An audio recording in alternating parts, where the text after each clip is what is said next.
treatment. Ano pong pwede natin gawin, Doc? Taasan na lang natin ang dosage sa mga gamot niya for pain and vomiting. Is there anything else we can do, Doc? Not without the patient's consent. I'm sorry. Where's my son? Ano sabi ng doktor?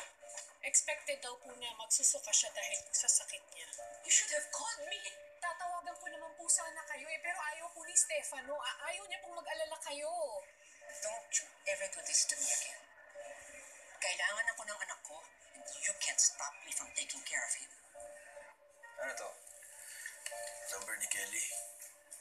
Na-trace ko dun sa kaibigan niya. Ba, ex mo to? Ako sana tawagan mo siya, bro eh. Alamin kung saan siya nakatira ngayon. Gusto ko siyang puntahan. Anong kailangan mo sa ex mo?